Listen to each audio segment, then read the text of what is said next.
I want to talk about harboring anger too long. My wife was murdered, and I went through some emotions that I don't want to talk about right now. One speech that was given prior to that time that has become something that I've looked at and leaned on because it involved two of the people that I admire in many ways, one being Dr. Martin Luther King, and number two, Bobby Kennedy. When Dr. Martin Luther King was assassinated in Tennessee, Bobby Kennedy went before a crowd of citizenry that were black, and he thought, or most thought, that that was not a good idea to do. But he wrote the speech in back of his truck, or in the back of a car, and he said, "Ladies and gentlemen, I'm going to talk to you for a minute this evening because I have some very sad news for all of you. Could you lower those signs, please? I have some very sad news for all of you, and I think news for all of our fellow citizens and people who love peace all over the world. And is that Dr. Martin Luther King was shot and killed tonight in Memphis, Tennessee. Dr. Martin Luther King dedicated his life to love and to justice between fellow human beings. He died in the cause of that effort. In this difficult day, in this difficult time for the United States, it's perhaps well to ask what kind of a nation we are and what direction we want to move in. For those of you who are black, considering the evidence evidently is that there were white people who were responsible, you could be filled with bitterness and hatred and desire for revenge. We could move in that direction as a country, in a greater polarization, black people amongst blacks and white amongst whites, with hatred toward one another.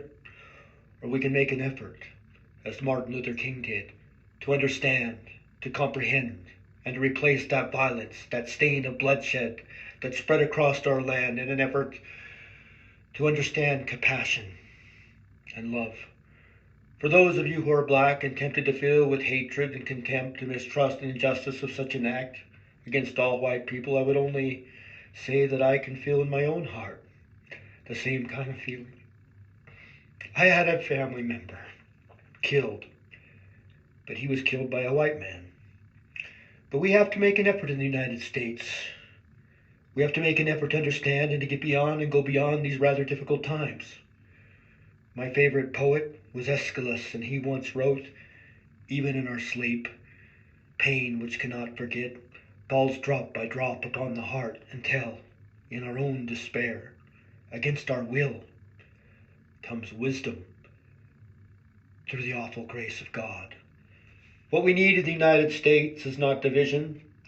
What we need in the United States is not hatred. What we need in the United States is not violence and lawlessness, but is love and wisdom and compassion towards one another, and a feeling of justice towards those who still suffer within our country, whether they be white or whether they be black.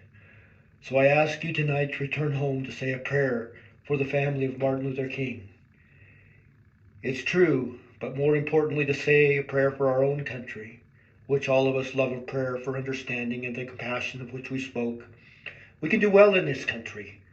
We will have difficult times. We've had difficult times in the past, but we will have difficult times in the future.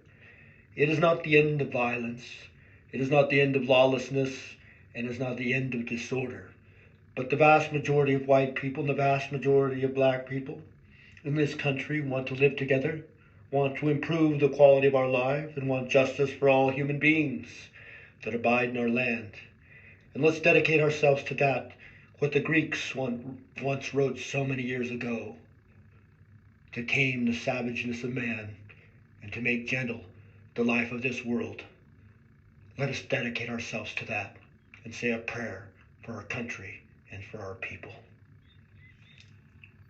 I wanted to share that because, Charlie Kirk was murdered, and I'm not going to give any opinions on his political status or anything, but violence is not the answer, and he was murdered at one of the schools that I got one of my undergraduate degrees at, where I was the president of the Honor Society.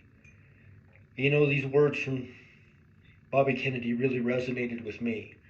I have no hatred for the individuals responsible for the murder of my wife. It was the time she chose to exit, she tells me. And I just wanted to share that. Conversations with Cold, number 9. Thank you.